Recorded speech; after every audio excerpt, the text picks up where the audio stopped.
Right, hi everybody. I hope the brain profiling was enjoyable for you. It's always fun to do the brain profiling, see what profile Always. you're on. Yeah. What are you, Trevor? What profile are you? I take a guess, you know the stuff pretty well. Oh, I'd say CD, right? So it'll be red and orange. Yeah. So Cool. and yourself? Yeah, I'm orange and blue, so top left and top right. So we meet on the orange area. So on the orange stuff we get along perfectly fine. If I go too red, it'll freak him out. If he goes too blue, I'll be out the window. So we have to balance quite nicely. All right, good. Let's dive into the rest of the theory. So, slide 53 is the silo effect. The silo effect is a massive challenge, specifically within telecoms, I think. And looking at the brain profiles, you can understand why, right? You got everybody focused on their deliverables, speaking their language, and we expect everybody to be like me. On the same page. Yeah. So, best way to break the silo effect, I think, is to learn to speak the language of the person you're dealing with from the brain profiling tools. So speak the language of the profile of person you're dealing with. And communication is the best way to break down silos. Consistent, open, honest communication. Perfect. Yeah, so that's slide 53. I wanted to tell you about one of my other favorite books on slide 54. And this section is called The Execution Gap. I know what you're thinking. You've got a few staff you'd like to execute. No, different kind of execution. Different type of execution, exactly. Yeah. So this is one of my favorite books on leadership. So also 8 or 9 years old now, but it was the first book to link leadership and KPIs together, and it's beautifully written. So in the toolkit is a summary. I apologize to those of you that are high top left. The summary was one I found on the internet, and it's got lots of spelling errors, so I apologize in advance, but a brilliant book.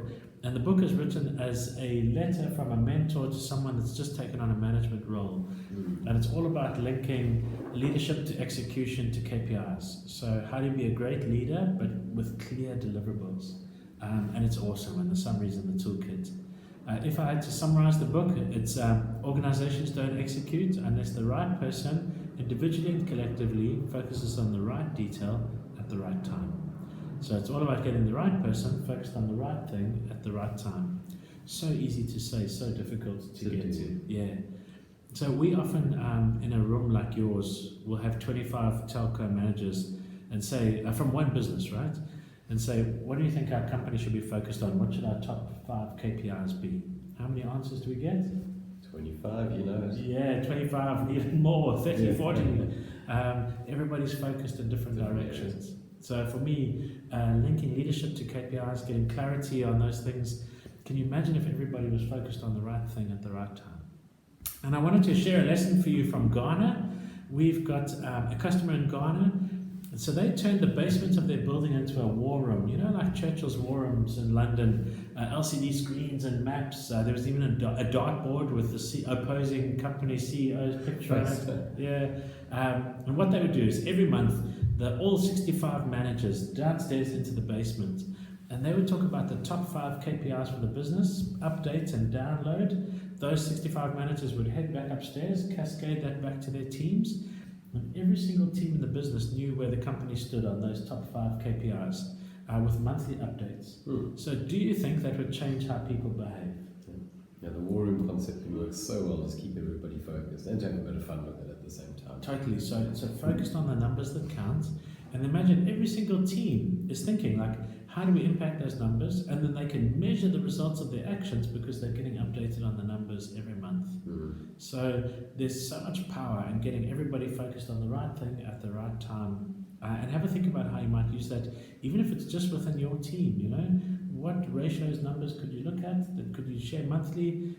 If people are aware that they need to improve customer service or think about profitability, changing their mindset will change their behaviors. So that's a cool one, you'll love there. We wanted to talk to you about something called dashboard leadership. And dashboard leadership is something we got the idea from Peter Drucker, the famous management consultant. And Peter Drucker always said, what doesn't get measured doesn't get managed. So I wanted to share with you something on slide 57.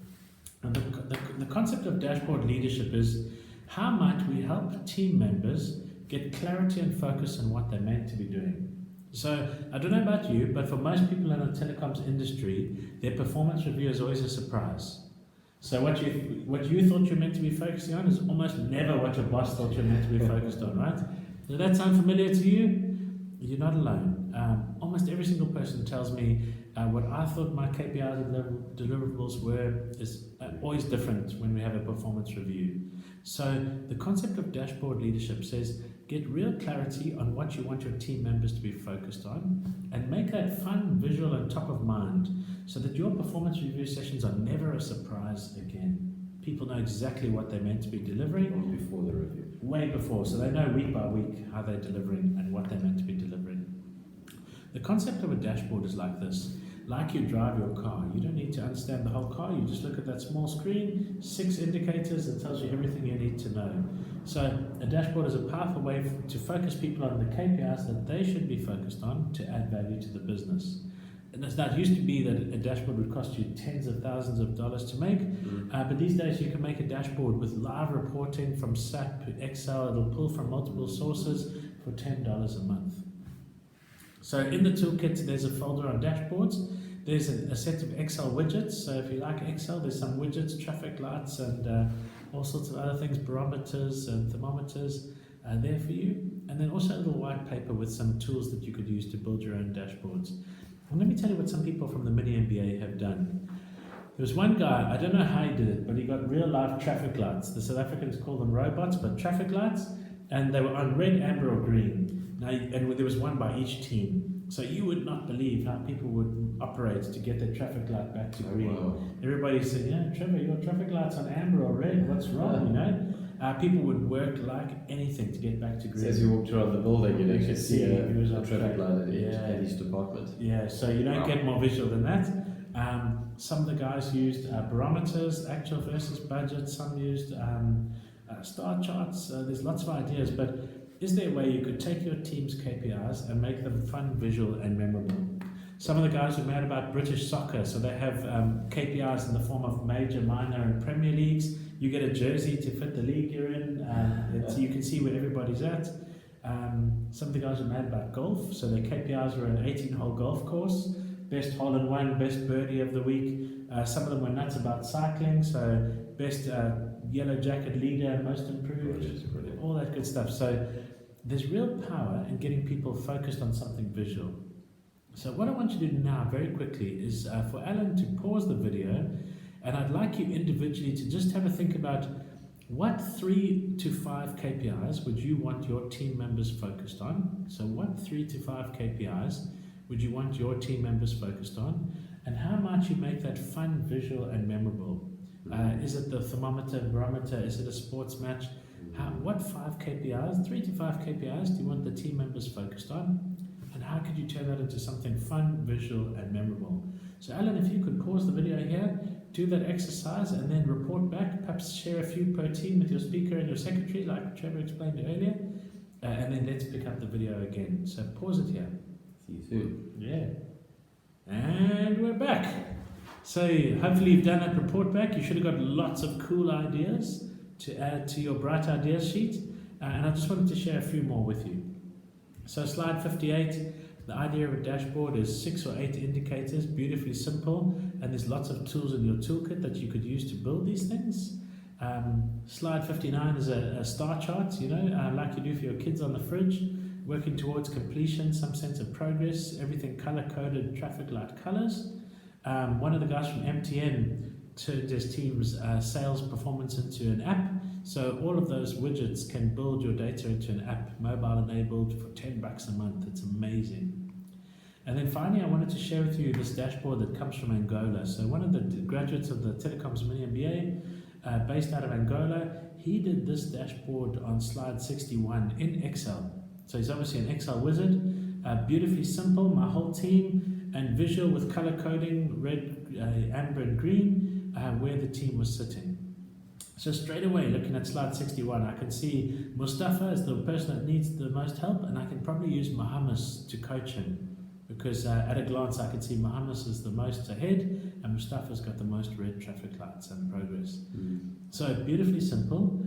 We sometimes have a debate about whether we should share this as is. So should the whole team see where everybody sits, or should I use this as an individual tool to manage each person? Trevor, you got any thoughts on whether everyone should see everybody else's performance, or whether it should be something individual with you as the manager?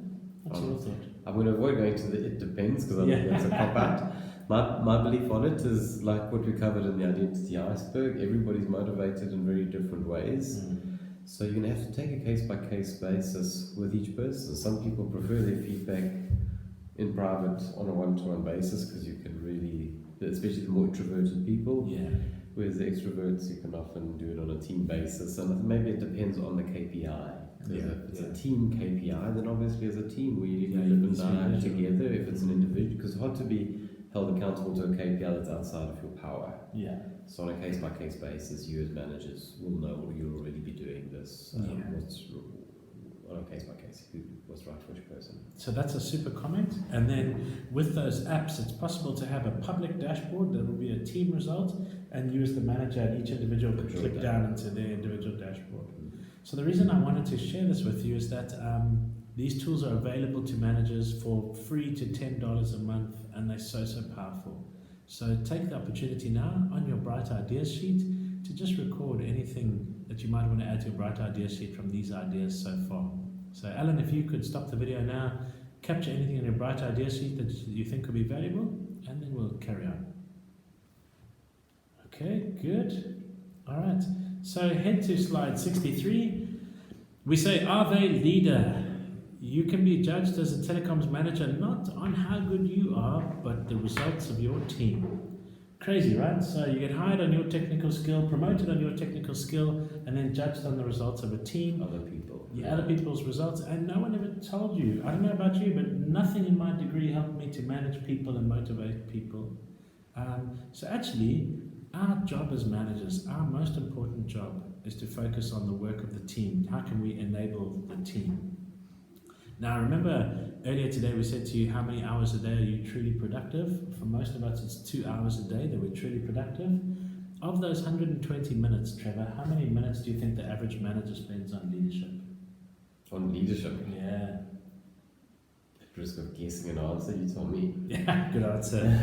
0 to 5 minutes, do you think? Probably. Yeah, just because we're too busy, right? Too much stuff going on. So, for most of us, we just don't have time to do leadership, and yet leadership is our most important job.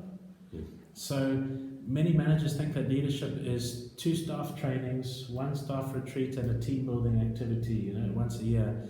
But those things don't change people, change teams. It's that one-on-one conversation and connection that we're going to talk a little bit more about that really is leadership. And I think the trick is to find something simple that you can do consistently. So I just wanted to tell you a few more stories. One of the guys that did the mini MBA, he inherited a team of technical specialists. So he decided the first 45 minutes of his day, he would connect with each member of the team. So sometimes a handshake, sometimes a performance-based conversation, sometimes a social conversation. But the first 45 minutes of his day was just connecting with every team member. What do you think that did? Yeah, I can only imagine the benefit of like the stuff we were talking about earlier. Connect at a human level. Business. And huge, because he was consistent. He did it every single day. He knew about problems before they became problems. He had an excellent relationship with every single team member. People felt a connection, so they'd over-deliver. So it's a really great example of how a simple thing done consistently can transform your leadership style. So you don't need to do too many things. Pick one behavior, but anchor it consistently. We had another lady that did the course. She had inherited a team of programmers, and they were the team was so dysfunctional it was about to be disbanded. And she came up with this idea of coffee and cake. So every single Friday, she'd pile them all into a boardroom for an hour, and they'd drink coffee and eat cake. Now the trick was, you had to bring a cake each week, and you had to bake it yourself. You couldn't buy it from a store, you had to bake it yourself. So you can imagine all these guys baking cakes and disastrous baking results. But she was consistent. So every Friday for 3 months, they'd get together as a team and drink coffee and eat cake. And she said, you wouldn't believe what such a silly, insignificant thing did to the team dynamics. Because she did it consistently, right? As a team, connecting every week. So human beings we're complex, but we're not complicated. Simple things done consistently will give you this amazing result over time. So you'll see there on slide 64, nothing Trevor and I are speaking about today is rocket science. Yeah, it's only the high lefts that laugh at that joke. So don't underestimate it, but it's beautifully simple. People are complex, but not complicated. Treat them how you would want to be treated. Yep. Yeah. On slide 65, Trevor's going to talk to us about the deal. So Trevor, I used to think as an accountant, in return for income and benefits, people should give me all those things on the left-hand side. So what's your thoughts on the deal? That's always the thinking, isn't it? Right. If it's all just about the transaction rather about the softer side of things. And that's the whole idea behind it, is we forget that employment is a trade exchange. It's people giving hours for a wage, correct? But there's so much more to it than just that. Why don't we get... Because as you see, as Grant refers to, on the left, what do we want? The manager wants production, service, commitment, energy, and motivation. And in theory, here's your salary and just give it. Yeah. If only it was never the case. That's simple. And just dealing with people and learning what are the other things. What do people want out of the career? It's not just that paycheck. So what Grant was talking about earlier, these rituals in a team. Is it cakes on a Friday? Is it lots of businesses come up with social teams or little rituals that as a team can bond us together. But it's up to the leader of that team to put that habit in place. 21 days to make that habit. To start, is it 45 minutes in the morning every day? I had the privilege of experiencing that myself, my own business, when I was first, actually before we were even in Dubai and Bahrain, working for an amazing manager. And I was quite new in the job, in a new environment, new country. And I remember one day the owner of the business walking into my office, and what are you busy with? And I was like, well, I was at the computer doing all sorts of stuff. He said, come with me, we're going away for an hour. And I was sort of, oh dear, and it was like, because we got out the door and we were on our way. I thought, is this my marching orders? Is this disciplinary, awkward disciplinary hearing? But literally, it was just off to lunch. And we sit down at lunch, no agenda, no papers, and he turns to me, and I hadn't yet built a relationship with him. He said, so I just want to know about you and how's it going in your life and what are your plans for the future. And I sort of literally fell off my chair. I'd never had a manager or a leader ask me that in my life. And wow, and it just became a routine, and he used to do this with all of his team. And every 3 months or so, just be an impromptu, let's grab a lunch, let's grab a coffee, and the agenda is, I want to know about you, where's your career going, are you happy, what are you not happy about? And it was, the loyalty that engendered. I was with that business for 10 years, I actually ended up as MD of the company. And so what are those things you can do to really understand what's behind the scene? People don't just volunteer that sort of stuff. There's got to be trust first. Yeah, they're never going to tell you that in a formal performance review meeting, right? Yeah. And what is the deal for different people? So, and that's why I love this idea of Grant, that 45 minutes a day connecting with people. Because if they trust you, they'll come to you first. Because usually when something happens, an employee will leave, resignation is... Usually the manager or the leader is the last to know, correct? Exactly. I didn't know that you were unhappy. I didn't know that you didn't like the desk you were sitting at, the project team you were working in. So the more we can build that trust by whatever is in your power, whether it's cake or whether it's a lunch once every 3 months. So the idea is, what does the team member want? And it's unique for every team member. Yeah.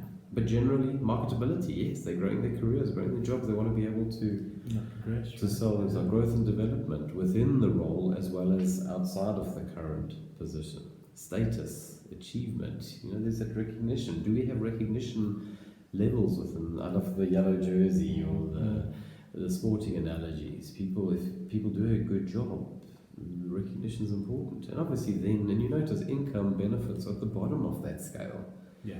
We've got our left brain and our right brain. Our right brain, our emotional brain, is a much more powerful component of decision making. The logical stuff, that's down there, but it's the emotional stuff that empowers and drives behavior. And you see outside there, we've got that block around, and on the next slide there on 66, recognition and thanks. Yeah. Too often there's so much good stuff happening, but it's quietly in the background. And bring that to public, whether it's public recognition or private recognition, because obviously people are wired differently. That's again where you've got to be careful. You can embarrass some people with public recognition, and vice versa. And how do you find what drives each person? Really complicated. You ask them. You ask them. Yeah. And you've got the brain profiling test and others Amazing. as well. Some things people have done from the mini MBA, marketability. I just got a couple of ideas for you. Marketability. Some of the guys from the mini MBA, were the staff that wanted marketability, they'd let them take on their keynote speaking engagements. So sometimes you as the leader get invited to speak at conferences, and he would start to send some of his team members if they wanted that marketability recognition. Good. Growth and development. Turn some of your staff that needed new challenge into mentors, train up new people, do the induction, new hires, all the things that you might do as a manager. Start to empower people in your team to do. A really powerful tool there could be a career path. So it's exactly what you said, Trevor. A career path is an informal conversation, or sometimes a document that says you want to get to here, what might some of the steps be that you need to start to work on to get there. Status and achievement, helping people to get recognized, industry awards, and sometimes just to be recognized in the team, like you said, recognition for excellence. Sometimes, and I hate Employee of the Month and all those formal things. I think these have to be real, organic things. You won't believe it. I was in Uganda, and you wouldn't believe what people would do to get a post-it note with a smiley face from the CEO. So people would prize this post-it note with a smiley face, but it meant that the CEO recognized you had done something amazing, and it was a post-it note, you know. But that recognition, status, achievement, it makes a difference to people. And just to reiterate what Trevor said, if you've ever given someone a bonus or an increase, that money is forgotten the very next month, right? So money is a motivator, and everybody needs money, but I think it's a short-lived motivator, and it's only one in the toolbox. Yep, for sure. Yeah, cool. So on slide 67, we need a new picture, Trevor. We need a new picture, but you'll see there comment performance is voluntary, and I love that statement because I believe that you can pay someone to arrive at the office, but you can't pay them to perform. So I wanted to ask you now, in your teams, share some stories. Have you ever had a boss that you would have done anything for? So have you ever worked for someone that you would have gone to the ends of the earth to deliver for, you'd never let them down, and what did they do to make you that way? So ever worked for someone that was an amazing boss, and what did they do to be so amazing? So I'm going to ask Alan to pause the video here. In your teams, if you could share some stories of amazing bosses that you worked for in the past, and what made them so amazing, and then pick up the video here. Perfect. And we're back. Hopefully you've got some stories of amazing bosses. I know there'll be a few, definitely one for every team. And if I stand to be corrected, I would expect the reasons that you said for them to be amazing was that they, like your boss in Bahrain, they took a personal interest in you, they took some time to get to know you, they took some time to know what drove you, where you wanted to be. They probably gave you quite a lot of freedom and tools to build yourself. And they were probably quite tough on you, Trevor. That boss that not that he turned you into the MD, but he was probably a part of the path of getting to MD of that company. Freedom plus like strong accountability. Yes. He saw your potential, and he was probably like held you accountable to grow. So what I find so fascinating is the bosses that made us want to excel. No one ever mentions money as the reason they would never let this person down. Yeah. It was always a personal connection, interest, quite tough, held me accountable, but made me want to deliver. And all of that is as personal connection, and it's free. That might be a nice exercise for your bright idea sheets, is collect that feedback from each of you at the table. What were those traits of good managers? And one of the secretaries, or to give you work, the secretaries there, you could put that, summarize that for each of the teams, or collectively as a group. Yeah, let's pause the video and do that now. So Trevor, give us that exercise again, and then Alan, if you can pause the video for this. So maybe the secretaries at each table jot down just that bullet point list of what are those 4 or 5 or 6 characteristics of your best managers, the best leaders you've ever worked for, and then just collate them from each table, each secretary, whether there's a master secretary or somebody to flip chart it. But how nice to see, come up with, is it a list of 5 or 10? What are the common characteristics? Yeah. And you've got a little rule book there, basically. Absolutely. And then what I would suggest is, once you've done it in your teams, get your speaker to present back. So each team present to us what were the 5 characteristics of amazing leaders? And let's see if there's any common themes. Trevor's right. I'd love to hear that in the Q&A, see how far you get on that. Yeah, so tell us in the Q&A what it's going to be. So Alan, if you can pause the video and facilitate that for us, that'd be wonderful. Cool. All right, so I bet you got stacks out of that, hey? Too cool. Last little bit of theory. You've probably got some things to add to your Bright Ideas sheet, so make sure you've got your Bright Ideas sheet handy. Capture any more ideas that you've had on that. I wanted to now, just very quickly on slide 69, talk to you about case study implementation. So we've recorded a video for you on the Padlet of how to tackle the case study, but I thought let's just have a chat about it from a leadership perspective. So it's a beauty contest. The license for San Luciano, 3rd operator license, is $100 million for 15 years. So you and your team would need to prove to the audience why you are the best company for that job. Let's have a think about who will be in the room. So president, regulator, ministers of the environment, finance, employment, sports, culture, what else? All those key stakeholders would be in the room. They might be the same person, but they'll be there. Yeah. Mr. Main. Mr. Main has got many personalities, so more than enough to cover this exercise. So you want every single slide to speak to the hot buttons of the decision makers in the room. So as you go through this case study, it's 20 minutes, but 20 minutes goes so quickly. You want every single slide to be tailor-made to show why you are the best person to those hot buttons. Because what a challenge, isn't it? That whole deciding committee, they all have their silos and their own KPIs, because it's a big impact at Teleco on any country, especially a small island like this. It's a huge revenue source, job creator. So there's a lot riding on it, as well as internal agendas, internal KPIs, internal behavioral styles as well. So there's so many different variables on how we pitch this idea. So have some fun with that. Yeah. Start getting your head around that. Yeah, cool, totally. And then you've probably got space for about 10 slides, so only one of those would be on leadership.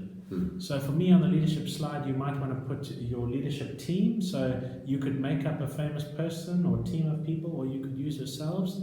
You'd want to tell the audience why you are the team to be given this job and no one else. You might want to talk about the culture of the company that you're building. You might want to talk about how you overcome some people challenges. Definitely the islanders would want to see some skills transfers. So how can you, as a multinational, transfer skills to uplift the island? Lots of islanders would go across to the States to study and then never come back. So they really suffer from brain drain, quite high unemployment to youth unemployment. So have a think about how your company culture can start to enable some of those things. So very, very cool. There, we would also suggest that you do 1 or 2 practice runs on Thursday and Friday. So time is tight. Time it, do a dry run, recheck your timing. The very best teams have practiced at least 2 or 3 times Before presenting. Yeah. Any other tips on the case study there, Trevor? Well, I think you just hit it on the head there. We were talking about what are the nuances in an island country like that. Think back to the wisdom of Sun Tzu. They say a warrior sees every challenge as an opportunity. Yeah. So that's the future of business. Find a challenge and find a way of solving a challenge. If you can find you find that solution. That's what business is. It's the trade of value for money. The value is the challenge you're solving, and your telco might have some real key, unique selling propositions on a specific challenge. So do some thinking around that. That'll be a way of standing out. A brilliant comment. So Alan, Trevor and I have seen hundreds of these presentations over the last 10, 15 years. So we've seen, I'm going to build an entire network and we'll be the best and cheapest telco. We've seen that before, So you're right. What enablers, social enablers, could you do with technology that's new, different? So this is your chance to really, in a sandbox environment, play with these ideas. Yeah. Great. Cool. All right. So we say now you become the conductor. On slide 70, your job is not to do the work. You've got to do your technical work as well, but to be the conductor of the orchestra, to get your team playing in unison. So we say... Could I touch on that very quickly? Just that slide of the conductor. I think this is just one that we touch on where it's a frustration for a lot of people in leadership. Because you notice if you listen to an orchestra, the conductor is the one person that doesn't play a single instrument and doesn't make a noise, doesn't actually make a sound. Yeah. He's probably very often is the best musician in that entire. He could pick up any one instrument. As if somebody puts down a trombone, the conductor could probably play it better than that person. Could play the violinist. But he doesn't. That's really really impressive. Because if he puts down the baton, then everybody just goes into disarray. He's very clear on his job. He's not doing the work, but he's making sure that everybody does it to their best skill. That's hard to let go. Yeah, that's brilliant, Trevor. Brilliant comment. Yeah. Have some fun with that. Yeah, cool. And we say, if we had to summarize all of today, leaders engage in a constant, ongoing, performance-focused dialogue. My grandmother would say, shut up and listen. But for us, it's constant, consistent, open and honest communication. Leadership is not team builds and formal performance review meetings. It's that human connection that people in your team feel with you. Consistent, open, honest communication. What do you think, Joe? Anything else to add to that? It's communication. You'll know this, whether leadership and business and your family with friends, any disagreement always comes from poor communication. Poor communication. So keeping dialogue and communication open, so life just becomes easier. It's the key to most challenges. Yeah, cool.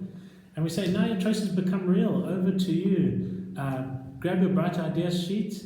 Perhaps pick the 2 or 3 best ideas that you want to implement with your team. Are you going to form a mastermind with some of the people you've met this week?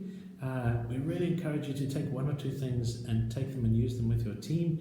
And the mastermind concept can be a great way to do that.